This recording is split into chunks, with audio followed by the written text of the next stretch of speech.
ईव्हीएमवर प्रश्न विचारण्यामध्ये देशद्रोह ठरवला जातो. जर सिस्टम स्वच्छ असेल तर प्रश्नाची भीती कशाला? Questioning the system is a product not anti nationalism. आज ईव्हीएम असो किंवा व्हीव्हीपॅट जेव्हा प्रश्न विचारला जातो तेव्हा उत्तर मिळत नाही, विश्वास मिळत नाही. आणि विश्वास हा मागून मिळत नाही, तो पारदर्शकतेतूनच मिळतो.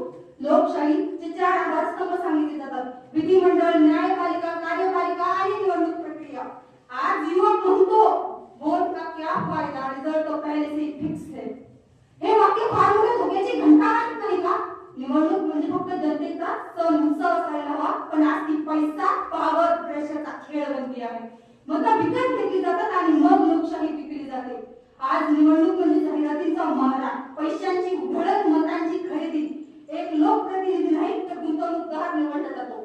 ज्याच्याकडे पैसा त्याच्याकडे सत्ता, आणि ज्याच्याकडे सत्य त्याच्याकडे फक्त आणि फक्त आशा.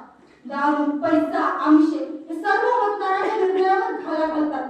मत पेटीत जातो शांतपणे, पण आधी त्याची किंमत ठरवली जाते. आज संसद, विधानसभा जनतेची मंदिरं आहेत की गुन्हेगारांची सुरक्षित आश्रयस्थळे?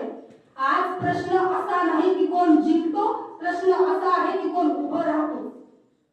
चारित्र्य तपासलं जात नाही, फक्त जात, पैसा आणि ताकद बघितली जाते. गुन्हेगारी पार्श्वभूमी असलेले उमेदवार स्वच्छ चारित्र्य असलेल्यांना बाहेर ठेवतात.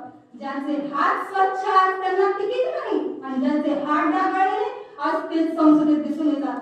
मीडिया हा लोकशाहीचा 4था स्तंभ नसून सत्तेचा आज लाऊडस्पीकर बनतोय. Fake news, paid debates, scripted discussions, but the media should question power. But the media should question power, not the polished power. आज निवडणुकीचा निकाल हा मतपेटीत नाही, तो व्हॉट्सअप फॉरवर्ड मध्ये ठरतो.